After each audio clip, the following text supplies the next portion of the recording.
Afternoon, everybody. It's 12 o'clock and I think we'll get things underway.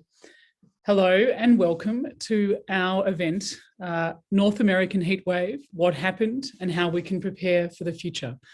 This event has been organised as part of the Institute for Climate, Energy and Disaster Solutions here at ANU, and we all welcome you here to today's first of the event from this institute for the last month or so.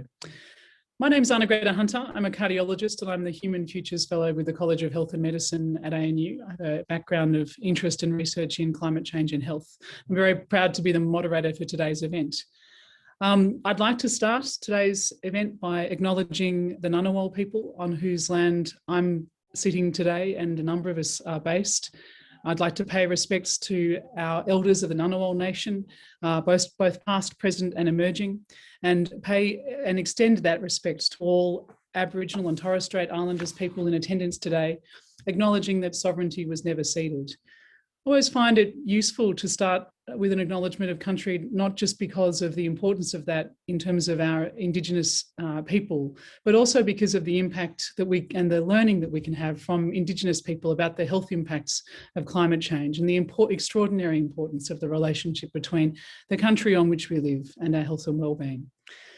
We have an excellent lineup of presenters today, and you'll be hearing from all of them through a series of conversations. But I thought we might start by describing what the event today will involve. We'll listen to our speakers, and at the end of that, we will have a question and answer session. So at any time during today's session, you can put in some questions into the Q&A box on the bottom of the Zoom. And you can also vote for people's questions. So if you see a question that's matching one of your areas of interest, please say you like it and move it up in the priority. And hopefully we'll get through quite a lot of questions at the end of today's seminar. The event today is, of course, being recorded, which means our comments and questions will also be recorded. And with this, we'll make it accessible to a larger audience afterwards. And so it'll be available on our website. So on that note, let us begin. First up, I'd like to introduce Professor Mark Howden. Mark's the Director of the Australian National University Institute for Climate, Energy and Disaster Solutions. And Mark, you're going to give us a short statement to frame today's event. Welcome. Thanks very much, Anna-Greta, and thanks to all the speakers for participating in this. So I'm the director of a new institute at ANU called ICEDS, the Institute for Climate, Energy and Disaster Solutions. We've actually formed this from three separate individual institutes on climate, on energy and disaster risk, because we actually saw that there was an increasing need for integration across these different domains, because there's clear and growing links between them. And this is quite evident in the event which has happened in the northwest of USA and Canada, as well as the ongoing follow-through events with the fires there. And it's also very apparent in terms of our own recent history, for example, in the Black Summer fires.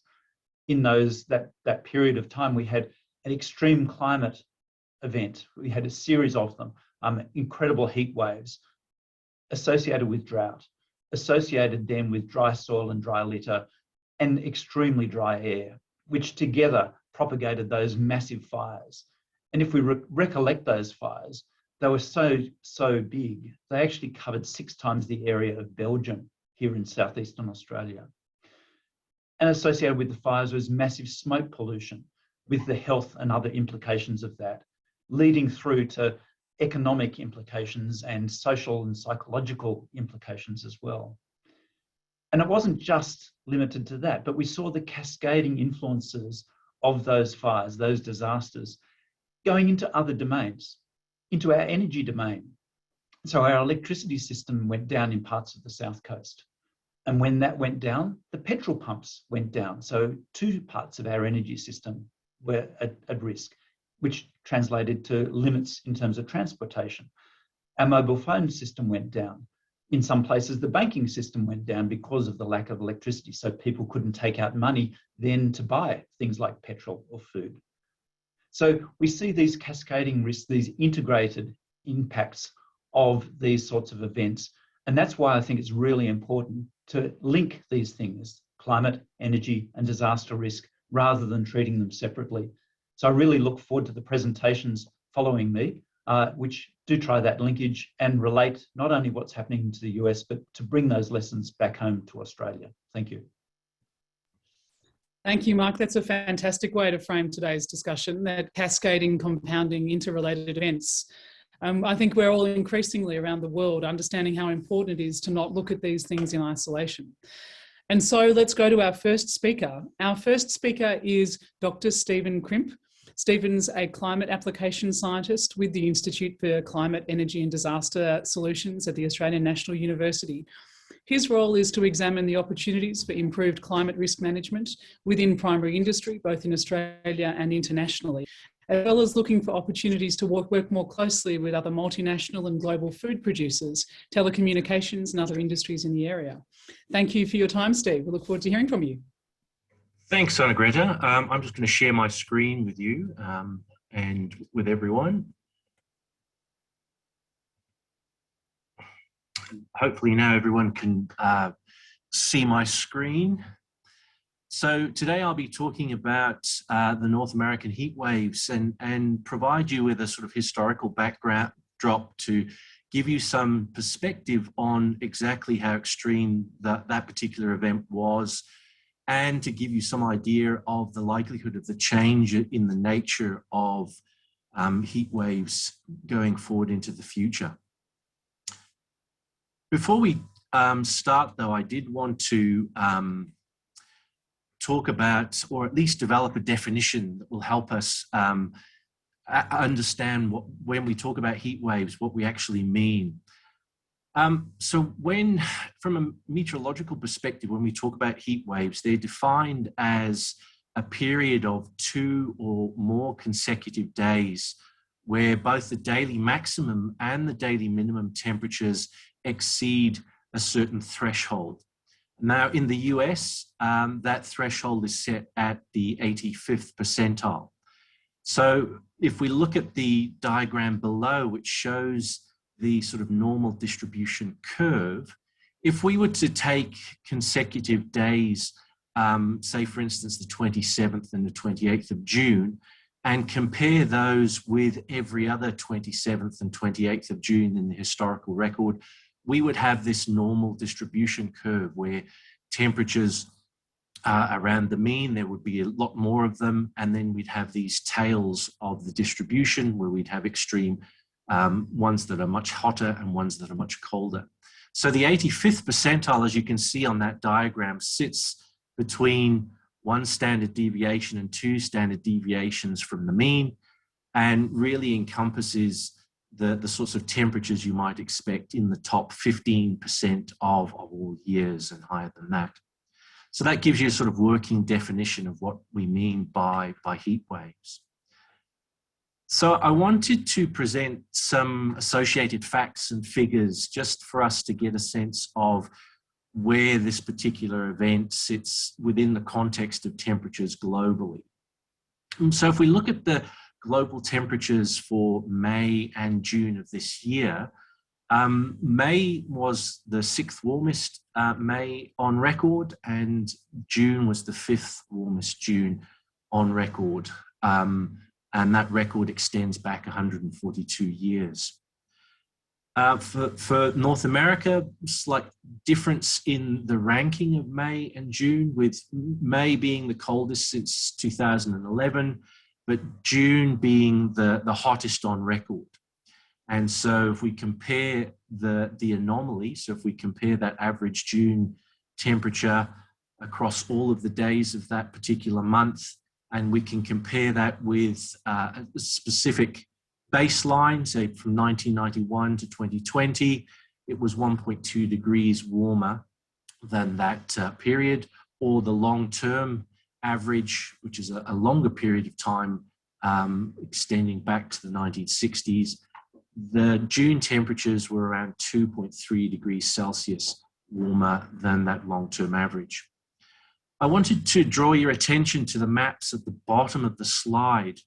The map on the left-hand side shows the monthly temperature departure from that sort of base period of 1991 to 2020. And so you can see that some states particularly the sort of Oregon and Nevada and others were almost 15 degrees warmer, degrees Fahrenheit warmer than the sort of long-term June average temperatures. One of the other interesting facts is that between the sort of May and July period, there were 4 large-scale heat waves, culminating in that mammoth heat wave that extended from the 26th of June to the 7th of July. New all-time maximum temperature records were set at a number of locations across the Northwest, particularly on June the 27th and June the 28th, with some all-time temperature records being broken, particularly in Oregon and Washington. And the sort of map there on the bottom right-hand side certainly shows where the temperatures were the warmest on record. So those areas which are dark red showing extensive warmer than long-term record. There are some other contributing factors to the severity of this particular heat wave, and one of those was particularly the dry conditions that existed over much of the sort of western part of the western part of the country.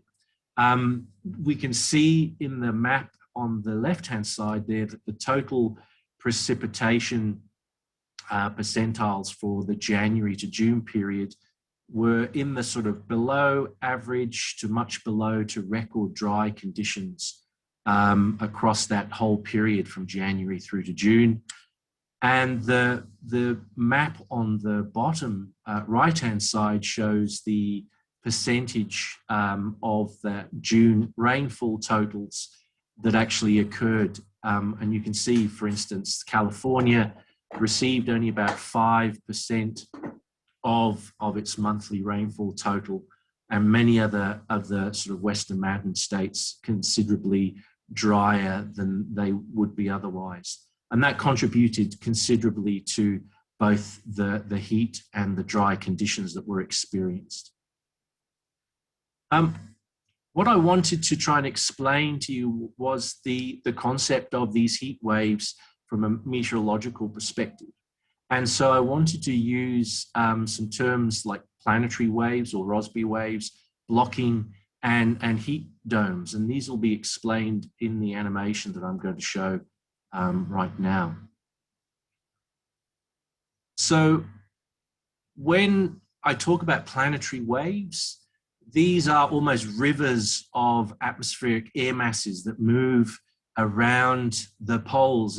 What we're looking at here is a map of the Arctic Circle. You can see that North America is sort of situated here. We've got Russia and Greenland, and you can see these streams of air masses moving around the poles in a circumpolar way, driving synoptic scale features, and also mixing air masses between the sort of temperate and the colder equatorial temperate and other regions. So if we continue watching the animation, you'll be able to see that North America slowly comes into view. And you can see that those air masses in the upper atmosphere moving from that sort of west to east. And in some situations, as you can see here, the amplitude of that wave becomes very, very pronounced. And what happens as the amplitude of that wave becomes pronounced, the movement from west to east slows, and we can get situations where synoptic features actually break off and circulate and move very, very, very slowly. And that was what happened in this particular event. We had blocking, so slowing down and blocking of a particular high pressure system. That high pressure system circulated over the continental US for a number of days, moving very, very slowly, collecting heat from the Earth's surface and producing this heat dome, this sort of cap of stable atmospheric conditions and very, very warm temperatures. And so the idea of heat waves being driven by planetary waves, the blocking occurring to slow down those planetary waves, and that heat dome is the sort of stepwise process by which these heat waves actually occur. The question that I'm often asked is whether or not these heat waves are isolated instances. They do occur within certain seasons, but quite clearly when we look at the historical record, we're starting to see that there are trends emerging in that historical record, particularly over the US, where there's been an analysis of 50 major cities. And the analysis shows, if you look at the top map, that's looking at the average number of heat waves per year. So you can see in the difference between the average number of heat waves in the 1960s compared to sort of that period of 2010, that decade associated with 2010. So almost a threefold increase in the average number of heat waves that occurred now compared to the earlier part of the record. And the heat wave season length has extended considerably. So if you look at the average across those 50 major cities, the average heat wave season length now is 45 days longer than it was in the 1960s. Now, these trends are not just isolated to the continental US, but also occur across the globe. This was an analysis that was done by colleagues here in Australia and published in Nature in 2020, and looks at the trend in heatwave characteristics for two discrete records. One is based entirely on weather station data, and that is on the left-hand side. So you can see that there are gray areas over South America and Africa where the weather station data was not sufficient to actually look at the trend analysis, compared to another data set which combines both weather station and satellite information to produce a more spatially coherent data set. But that global study shows quite clearly that the number of heat wave days has increased dramatically over almost the entire planet. The length of the longest heat waves have also increased, and in some cases have almost doubled in length in those areas that you can see a very strong sort of red, oranges and red colors, so that sort of central equatorial region. And most importantly, the measure of cumulative intensity. So the cumulative intensity is if you look at a temperature anomaly, so the difference from the long-term mean for any particular day, and you add that difference over the length of the heat wave period.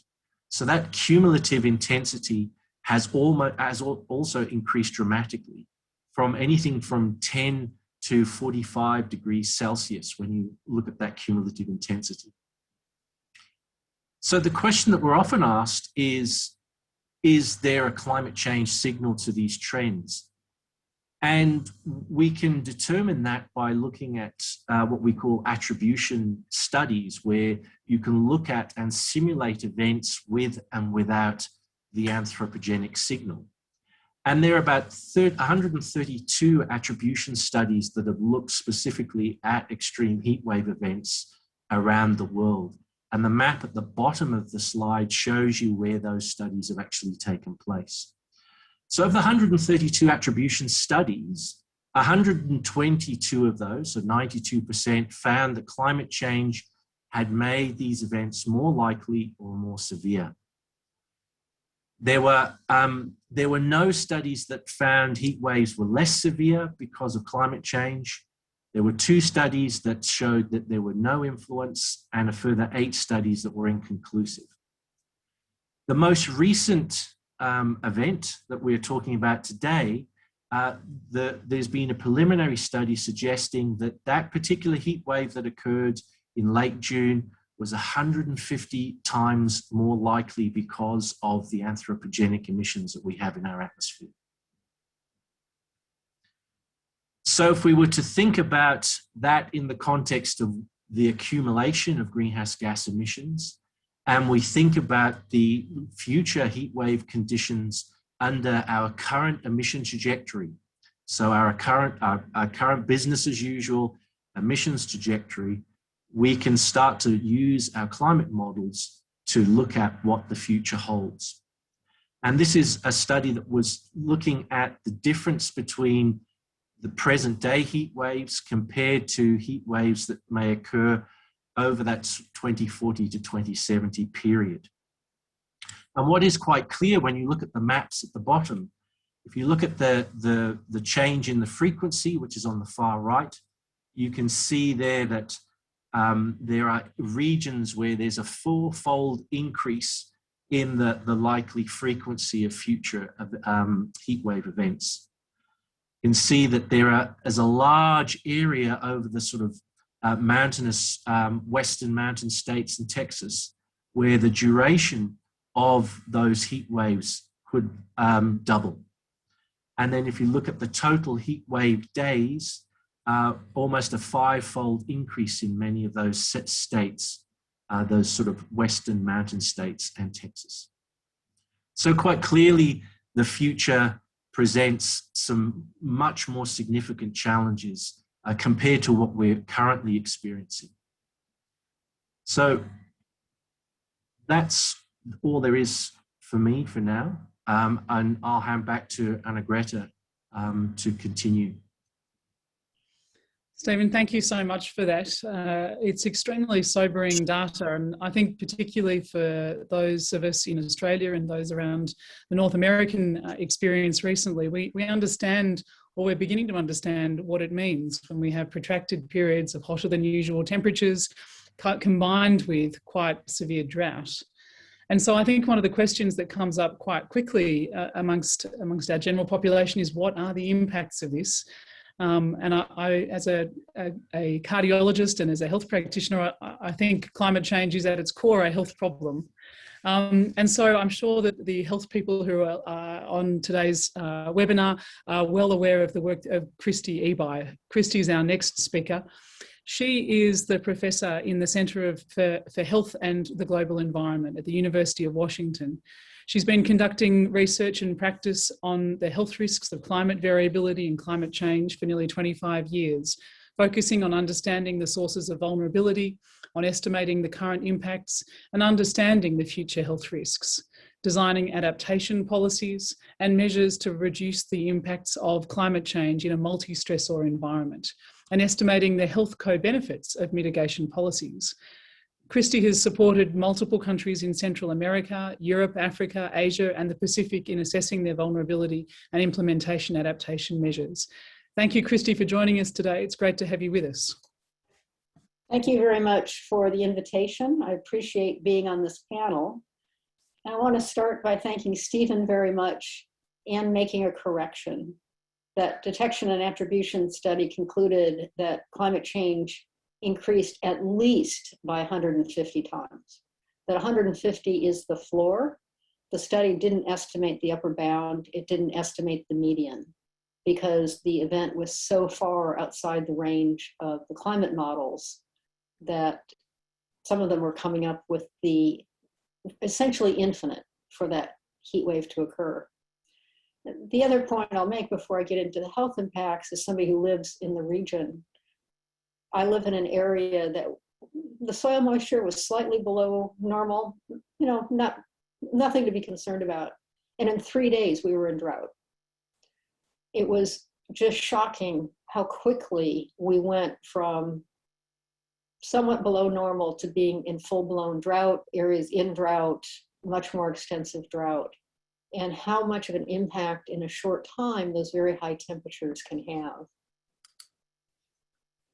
I want to start with, from the health perspective, the main point is that essentially nobody needs to die in a heat wave. It's not like what we're seeing right now, what happened in Germany, where people are swept away while people are crushed because of building collapses. There's people that can't be saved in some extreme events, but we can save people during heat waves. So the deaths that you hear about are preventable deaths.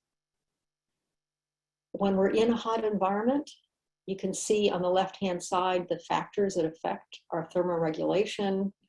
You can see how these interact with ambient temperature on the right. And the main issue is that our core body temperature, which is shown in the center, functions most effectively within a pretty narrow range. Our cells and our organs really work best when they're within that range of somewhere between 36 and 37 degrees. There's lots of mechanisms our bodies have to try and reduce our core body temperature when it starts to rise. The one most people are completely familiar with is sweating. And when that's insufficient, then the core body temperature increases outside of this range. And if people have underlying cardiac disease, respiratory disease, kidney disease, if they're not particularly fit, if they take certain medications that decrease the ability of your body to sweat, there's a whole range of factors that mean that people are more vulnerable.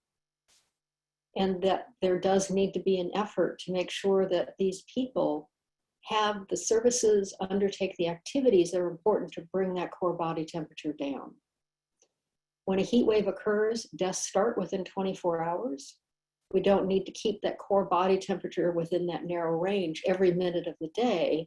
But if it goes up, we need to go somewhere, we need to change our behavior, take a cold shower. There's a whole range of things to make sure we bring that core body temperature back down. How do we make sure that people understand what is it that needs to be done? Many cities around the world have heat action plans. And these heat action plans have two big components to them. One are heat wave early warning and response systems.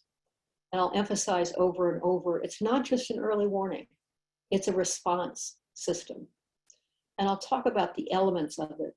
But this figure gives you an overall sense of the kinds of components that are in a heat wave early warning and response system.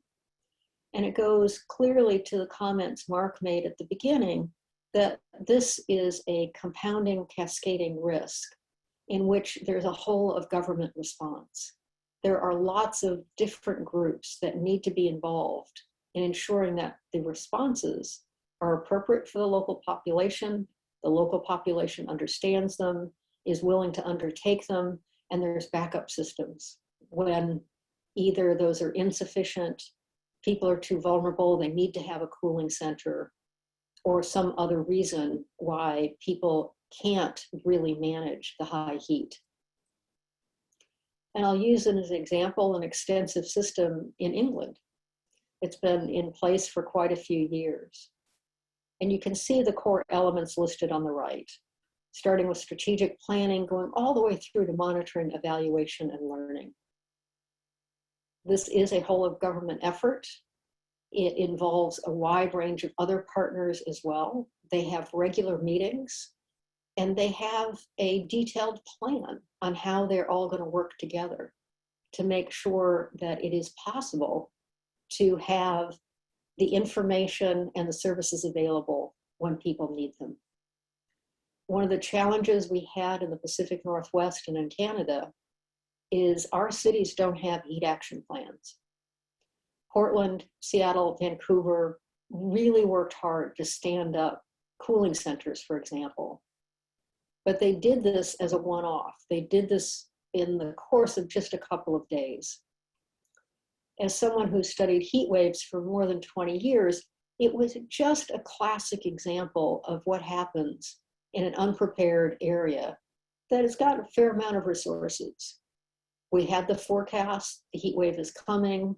We know the temperatures are going to be well outside the bounds of anything that we've seen. Seattle broke its temperature record by 5 degrees C. Typically, cities break temperature records by tenths of degrees, not 5 degrees. In the first day or so of the heat wave, it didn't look like there was much health impact. But you see that for most heat waves. And then we got into the really hot day. There were more than 2,000 visits to the emergency departments. Between Canada, Washington, and Oregon, We know so far of over 1,000 deaths, and that is just the beginning. More than 800 of those deaths are in Canada, in part because their temperatures were higher, but also because they have a different system and they have quicker access to death certificates. Their death certificates are still coming in, so their numbers are going to go up. In the United States, it takes quite a long time for our death certificates to come in. So we're not going to know for months how many people suffered and how many people died. I'm not going to go through this in detail, but this is really emphasizing this whole of government approach of all of the people, all of the entities, all of the expertise you need to have in place. And I'll use Seattle and Portland as examples. We both had cooling centers put up. There was information put out. But thinking about setting up cooling centers, one of the first questions is, where do you put them? Do you know where your most vulnerable populations are located? Maybe yes, maybe no. How do you reach out to groups, for example, like the homeless? How do you reach out to our poor and marginalized communities who are trusted voices in those communities? You have your cooling center, how's somebody going to get there? Are they going to walk to the bus in the heat and take the bus to the cooling center? In Portland, in the downtown area, there's essentially a tram system that had to shut down because the temperatures were so high that metal was starting to deform. What do you do about the people who are going to take the tram to the cooling center? How late is the cooling center open? I got up the day after the heat wave, and at 6 o'clock in the morning, it was over 30 degrees. That's a really hot temperature in Seattle, but certainly not at 6 o'clock in the morning in June. And you start thinking through the complexities, the logistics, how you manage all of this. There's a lot of coordination effort that needs to take place. An interesting question for any location as they set up one of these systems is, how many heat wave alert levels do you have? In the US, where we have lots of warnings in appropriate places, of course, for tornadoes, we're used to 3 levels of alerts. But that's based on our history. It doesn't mean 3 levels of alerts is appropriate for anywhere else. And so working with the local communities, working with the most vulnerable to find out what is going to be most informative and how you can organize your communication and your services to make sure that you can support each step of your heat wave alert. I'm not intending for you to read this. It's just an example, and this is just for one level of authority in this London plan of all of the activities that are undertaken. And so again, reinforcing these are long-term efforts to put these together. It's not that they're terribly hard. It requires a lot of thought, requires essentially everybody to be at the table. It's not just the meteorological services and the departments of health. It's also the firefighters. It's ambulance services. It's people who go out and provide a range of social services. And how do you all work together to make sure that when these emergencies occur, that everybody knows how to move forward and we can save as many lives as possible? So as I keep emphasizing, heat is an all of society problem. And to be effective in developing our responses when we're hit with a heat wave, we need to start planning in advance. As you just heard, our future is going to be characterized by more frequent, longer, and more intense heat waves. We need to get started on these plans. And we need to stress test these plans to make sure that the plans are robust for temperatures we've never seen before. The other part of what we need to do with our heat action plans is to think about our future.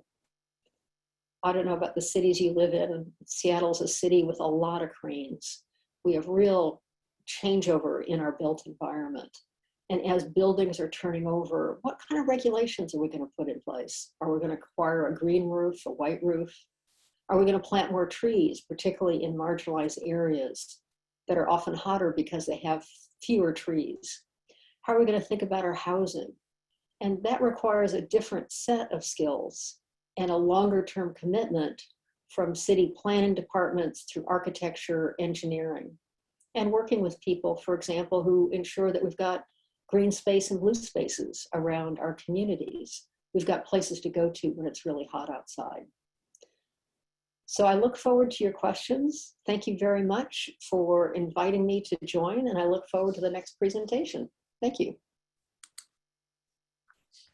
Thank you so much for that, Professor Ebar. That was amazing. A great conversation around the complexities of the health impacts of heat, and to give us a little bit of insight into that North American experience. I know many of the people on today's webinar will have been thinking of that population that you're central part of, and the extraordinary challenges you've faced over the last month or two and ongoing. And so to our final speaker, we're going to look at the energy impacts of this. Our final speaker is Josh Novacek. Josh is a research engineer at the Grid Planning and Analysis Centre. Over his 6 years at the lab, Josh has been a technical lead on many of the National Renewable Energy Laboratory's high-impact grid integration research projects, including the recently released North American Renewable Integration Study. Look forward to hearing what you have to say about this recent set of challenges, and it's great to have you with us, Josh.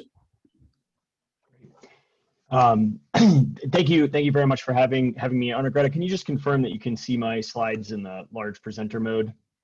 Absolutely, we can see. It looks good. Perfect, great, thank you.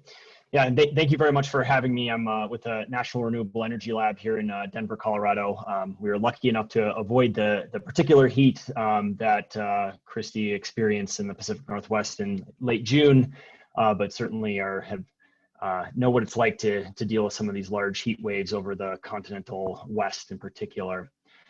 So what I want to talk a little bit about today is I'll kind of overview a little bit of some of the power system impacts that occurred during this event just a few weeks ago, and then talk about what might happen in the future as we might see these events as our power system has changed and transformed and potentially become more decarbonized, and what risks that might pose to the system for future heat waves. And I do apologize, it's gotten very dark over the time that this has started, so my camera's a little dark now, so I'm sorry that's a little hard to see me. I also just have to say that we're all sharing my daughter's first birthday, so I just wanted to do a little happy birthday to her, and be able to tell her that 200 some people got to participate in her first birthday. And also, there's no doubt that she is my motivating factor for doing the work that I do, trying to help find the best ways to transform the power system to be more decarbonized. Okay, so a few points on what happened in the Pacific Northwest power system during this particular time. So I think the really important point off the top is that the Pacific Northwest is typically a winter peaking region. It certainly is not immune to high loads in the summer, but we're normally seeing the heat driven by colder temperatures and all of the electric heat that region has. So this was a little bit atypical for the region to have to deal with something so extreme in the other direction. Another key point for the Pacific Northwest, which is a heavily hydropower dominated system, is it is a lower than average water year right now. But luckily, because of some smart planning and forecasting, Christy was talking about being able to forecast this event and know when these things might be coming. The power system operators did a good job of identifying that, hey, this heat wave's coming. Let's make sure we allocate more water to that period so we have ample supply in our dams. It worked this time because it was the first heat wave, and so there was enough time to be able to store more power or more energy behind the dams. A nuclear plant was brought back online quicker than originally scheduled. There was also lots of deferred transmission maintenance. Again, this is something because of the forecasting that was done ahead of time. They pushed off plans for periods to maintain those lines so that they could be available. Try to reduce congestion on the lines in these heat waves. Typically, the amount we can flow over these individual lines decreases because of the thermal expansion that happens in the conductors. So for that reason, having as much transmission available and not down for maintenance was very important to maintain adequacy and reliability of the system. There were some rolling blackouts that occurred.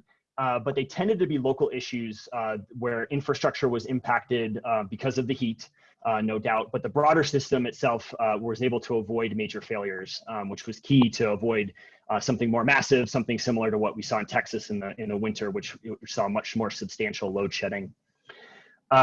Fires continue to severely limit the Oregon-California interties. So Mark mentioned earlier that these fires have kind of been a continuation of this event to some extent, both because it dried up the soil that Christy was talking about. We were already in drought conditions and had lots of timber ready to go up in flames. And unfortunately, those fires continue to burn, and they're burning right where some critical transmission lines between California and Oregon that connect California and Oregon. So the California system operator has had to derate the amount of power that's coming in to ensure that that doesn't become a major emergency if those lines were to fail. Finally, kind of one key point that I want to make here is California also experienced some major power system disruptions in August 2020 due to some major heat. But some of the implementation measures that they instituted after that have ensured that they didn't have to deal with as major of issues. Even though California wasn't necessarily experiencing the major heat that the Pacific Northwest was, a lot of the imports of power come from that region. So they've been able to make some changes because of that.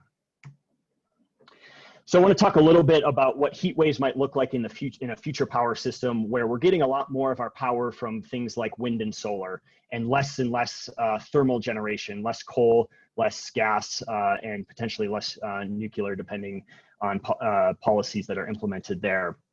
So a study that's nearly released, we're just working on final publications, looked at the current system and two future power system potential paths, essentially trying to understand how those future systems would operate during extreme weather, and we'll talk specifically about the heat waves. So just to orient everyone quickly, get my laser pointer. So this is a brief summary of the types of infrastructure we're investigating. So the two future infrastructures are what I call 2036 and 2050. They reach annual wind and solar energy penetrations of 50% and 65%. So what that means is in these two infrastructures, we're getting 50% or 65% of our power, of our load is being served by wind and solar over the year. So this is much higher than what the US has today. We're closer to kind of the 15, 17% portion. So this is a major change to the way that the power system looks in the future. So the kind of key takeaway about heat waves during this time is that if we look over here on the left, this is a more typical heat wave, similar to what we experienced just a few weeks ago. Really high temperatures, situations that really drive demand, drive load up higher than average. That's our green time series here. So the solid lines here are the actual that occurred during the event that we modeled, whereas the dotted lines are average for that time of year. So we can see the green is well above the dotted line in this time. So this is a pretty major event for the power system. For this particular year, is 2011. It did lead to peak load conditions on the system. But on the upper plot, we see what wind and solar would be doing in our 2050 scenario. So this is when we built out a lot more wind and solar. And during this event, and this is typical of the major heat waves that we studied, both wind and solar are able to produce around average. So therefore, that kind of mitigates some of those high load impacts because we're able to have this good supply of wind and solar power to offset that increase in demand. What we do find is some of the more moderate heat waves, things that impact load a little bit. So if we look over at the right-hand plot, this is a moderate heat wave. We see again that it is above average for that time of year, but it's not quite as above average as what we saw in the other heat wave. But during this time, PV or solar is operating about at its average due to the clear skies that tend to be correlated with heat waves. On the flip side, however, this heat wave was associated with a large high pressure system that covered a large portion of the continental US at this time. And what that means is pretty stagnant wind conditions and therefore very low potential from the wind generation fleet. And unfortunately, what that means is that leads to really high net load, or this purple time series, And what we find is conditions that, or moderate heat waves lead to conditions that actually cause this net load to be above net loads in our more intense heat waves. And really, from a power systems perspective, what that means is we're more concerned about these moderate heat waves in terms of having enough supply to meet electricity demand in these future scenarios. One kind of key caveat here is we did not really get to investigate wildfires in our study. This is some area of ongoing research, and this would certainly impact some of the PV potential. However, it really depends on how widespread some of the aerosols that get into the atmosphere are for how much they impact the solar resource. We're running a little short of time, so I won't spend much here, but really what I wanted to say is in these future systems, we really see interregional transmission being able to share wind and solar resources across a broad, diverse geographic area as being important during normal conditions, but specifically important during some of these weather events such as heat waves. We see the transmission system being operated much more dynamically. However, if you remember in my opening slide, I mentioned that the intertie between California and Oregon is currently being derated because of the risk of fires. So, and the fires being correlated with heat waves potentially puts us at risk given our greater dependence on interregional transmission. So a few takeaways on future heat waves for systems with higher penetrations of wind and solar. So what we do have going for us in the future system is that heat waves are typically correlated with clear skies, although given the caveat of impacts of wildfires. So that generally means that PV is going to be about average during this time, so it's a reliable source of power. Stronger heat waves tend not to be associated with continental scale high pressure systems. And for that reason, wind is at average or sometimes above average, but it's really some of the hot but not hottest days of the year that are coincident with weather systems that actually might lead to very poor wind output. And those are the new concerning periods for this future system. We didn't get to talk about hydro much, but the availability and flexibility of hydro are uncertain going into the future for a variety of reasons, both climate change inducing drought, but also policy changes in terms of the fact that hydropower is not, power generation from dams is one of the lowest priorities on the list of concerns when thinking about relicensing dams. So how much flexibility there is to be able to shift when we use hydropower is a little bit uncertain into the future, and that is certainly a valuable supply or a valuable asset to have during these periods. I didn't really get to mention it much, but what we're really concerned is about net load peak, not peak load. So it's load minus wind and solar, and this occurs after sunset. That's the period of our highest risk in these future systems, not so much peak load like it used to be. And this is something that we need to change our assessments of reliability and resource adequacy for the power system, and operators are doing that. That was one of the takeaways that California suggested based on their findings from the August 2020 event and the load shedding that they had to do, and they made some changes, and so now are operating more securely around this period after sunset. Finally, kind of my last point, and what I want folks to take away from is the transition to a decarbonized power system might lead to other weather events besides these really, really extreme heat waves being most concerning from an adequacy perspective of operating the power system. There are certainly lots of risks to damage to infrastructure during these heat waves, but from a supply perspective, it looks like these extreme heat waves are well correlated with at least average wind and solar availability. Which means that we can operate reliably. But at some of these other periods, these hot but not hottest days that we really want to potentially be more concerned of in the future. So with that, I'll send it back over to Arne-Grete. Thank you, Josh. That's fantastic. It's really great to hear the sorts of challenges and solutions that you've come up with or you've been working on in the North American context as we're seeing the increase in extreme weather events. So now we're going to move to a Q&A session, and we've got some great questions that are in the chat box. If you've got some questions that you've been thinking about and you'd like to put forward, please do so now. Just to quickly, we'll go through questions across the three areas. We'll talk about the climate modelling, let's talk about the health impacts of heat, and let's also look at the way in which we can build resilience into our energy system. And so perhaps that means that the first question should be around the climate modelling. And there's a question there from Peter O'Rourke, a question about modelling. He says it's almost a cliche at this point, but reading the various reports and news articles, you hear the phrase faster than expected when you're talking about the way in which milestones are reached, particularly temperatures and the frequency of extreme weather events. Are the models that are referred to the same ones? Is this the IPCC modelling, or are there others that scientists reference that the media uses? Where does this heat wave in the US sit in terms of the range of scenarios and trajectories that are modelled? And I think particularly if we can reflect on the IPCC, that would be good. Steve Crimp, we'll start with you, and Mark Howden, if you've got some comments to make, you may like to contribute to that.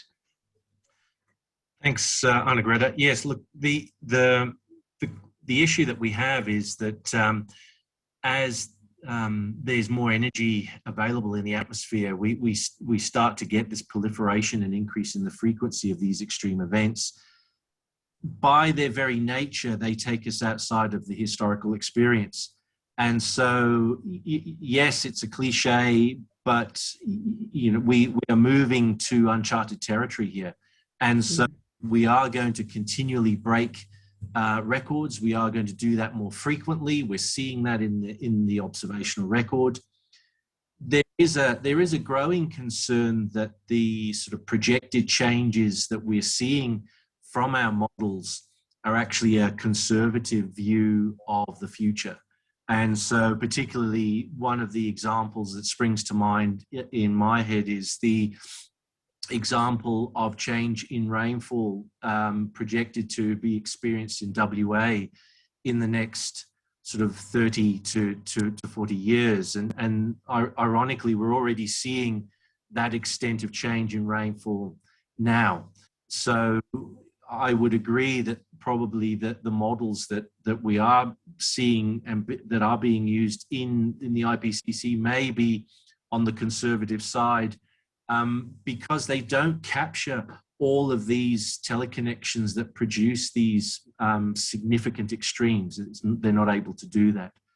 So yes, we are likely to see many more of these massive extremes in the future. Are we able to capture all of those effectively now? Well, I think we still have some work to do in terms of our modelling and the way in which we would project those changes into the future. Just a quick follow on, Anna-Greta, is that agree with what Steve said in relation to the specific aspects of this event, which is associated with those planetary waves, the polar vortex, and that's slowing down and becoming much more wobbly. There is emerging research that links that sort of behaviour to climate change, and an expectation that that will increase in the future in the Northern Hemisphere because of changes in the temperature gradient between the sort of more equatorial regions and the Arctic region. And similar things are happening in the Southern Hemisphere, but different. And that's what's driving some of those changes that Steve's mentioning. And unfortunately, they're significantly underpredicted by the current generation of climate models. Mark, I'm going to ask a follow-up question about tipping points and the tipping point model for climate predictions. Is that built into the projections that we've got at the moment? We're beginning to see tipping points tipped. Yeah, so tipping points particularly relate to feedbacks of different types, and some of those feedbacks are more effectively represented in models than others. So some of the biological tipping points, there's still significant uncertainty about how they'll evolve, but broadly, those sort of what we call Earth system aspects of the system, so those biological feedbacks, those physical feedbacks are generally incorporated, but there's still work to be done to get them incorporated adequately. So, for example, fires themselves actually generate huge amounts of pollutions of different types, some which heats and some which cools, and representing them adequately in models is part of what we need to do. Thank you. Christy, I want to ask a question about the health impacts of heat. And at the beginning of your talk, you described the fact that we can prevent a tremendous amount of heat-related mortality.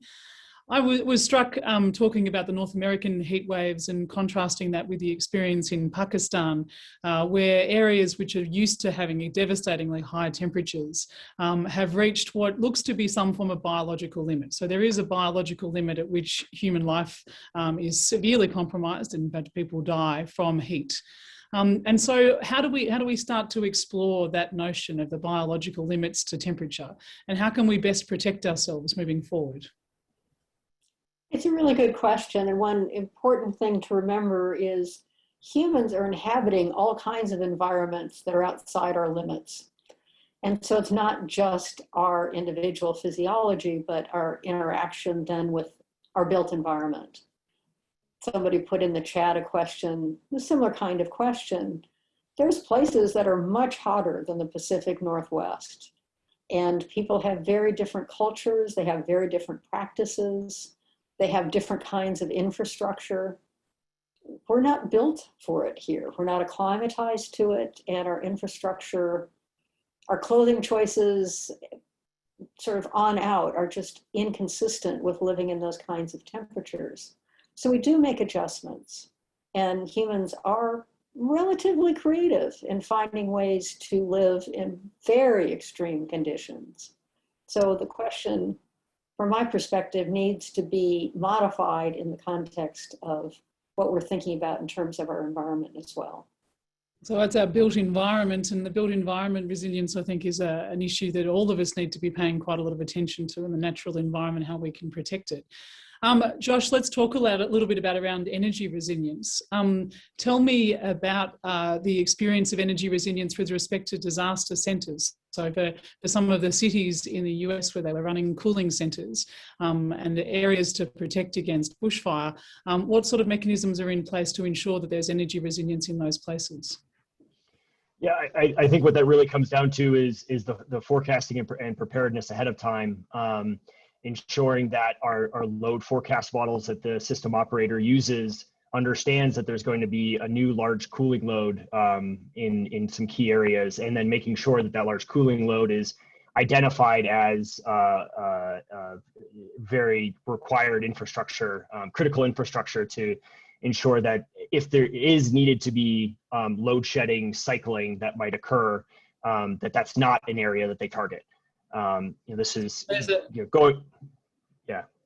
Sorry, there's a great question that probably leads into that about battery storage, and whether there's a combination of grid and local battery storage as a technique for ensuring you've got energy protection. Is that something we need to start to build into our energy system? Yeah, absolutely. And I think our planning needs to better understand some of these local solutions to ensure reliability during these extreme times. I think our planning frequently has looked at economics first and then looked at the reliability of the system, but the reliability of that system is much more from a traditional planning perspective, and not really understanding how meteorologically driven, how weather driven the system is moving. And all the interdependencies of the infrastructure that means. And so battery storage is a great example. Demand response is a great example. Interregional transmission is another example. Kind of these enabling infrastructures that ensure we have flexibility to deal with the risk to resiliency. And another question just quickly about following the last bits on energy. The photovoltaic cells and our solar energy production, is it influenced by problems with very high temperatures, and is it influenced by air pollution from bushfire smoke? Yeah, yes to both. The efficiency of panels does decrease at higher temperatures. It's pretty small relative to the fact that these high temperatures are correlated with clear skies. And so therefore you do get that kind of nice average PV solar output during heat waves. Fires and aerosols in the air definitely also reduce the amount of irradiance that is the insulation that's getting to the panels and the power that can be therefore produced. What's unclear is how widespread that impact is. Is this really more local, or is this over the wide interconnected system? And that's where we would really become concerned about the overall supply. Certainly local areas might see a large impact, but really how broad does it get? And if I could jump in for a second. Yeah, sorry. Yep. So if you could talk for a minute about the approach in California, where they've got some kind of metering, where they can reduce everybody's access to power a little bit, but then not have any place actually run out of power. Yeah, so kind of demand response or responsive demand, various folks can apply to that. Every market has it set up a little bit differently, but the idea is that no one really sees the impact. And I know that there's programs like this in Australia as well. Turning up the air conditioning set point just a little bit for a short period can do a lot when it's done over a broad scale. So there's some control questions there, and certainly the ability for operators to also just do those rolling load sheds is also a valuable tool for flexibility, and hopefully everybody only suffers a little bit and not for the full extent. Places where that has failed is a good example in Texas in February. They intended that to be a rolling load shed, and unfortunately the problem just got out of hand and was too large to actually do that rolling and spread the pain. So we do have some remarkable challenges ahead. Christy, Ebi, I know we're actually just at the 1 o'clock mark, but I'd like to just finish by asking you, if you were giving advice to policymakers, to governments at a state or at a local or at a federal level here in Australia, what should we do to prepare for the sort of event you've just been through? Develop a heat action plan. Work out what it is you're going to do on the short term and on the longer term, and bring climate change in the longer term planning, in the short term stress testing, whatever heat wave early warning and response system you have, so that we can make sure that what we develop will be robust in a changing climate. I think that's a fantastic way. I think this conversation could continue for a lot longer, but I know that we should probably wrap up at this point in time. We'll just quickly answer the questions. There's been a few questions in the chat about whether we have heatwave plans, and I can tell you that across the country of Australia, we've got quite a heterogeneous approach to this. It's sometimes very well done at a local level. There are some state governments that have really invested time and effort.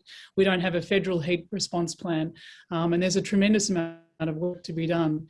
I go back to the Royal Commission into National Natural Disaster Arrangements. That's a really valuable document when we're starting to think about these sorts of challenges. And I really like the phrase from that document about strategic imagination, that Steve Crimp has explained to us the way in which the changing climate is going to test our imagination, that the sorts of things that we're up against in the future we will not have seen before. And the only way to plan for that is to sit and to talk and to use our imagination and the science that we already understand. Thank you everybody for being part of today's webinar. It's been a great session. Particularly thank you to our international guests, Christy Ebi and Josh Novacek. Thank you, Mark Howden. Thank you, Stephen Crimp. And thank you to the Institute for Climate, Energy and Disaster Solutions. I hope you all have a wonderful afternoon. Thank you.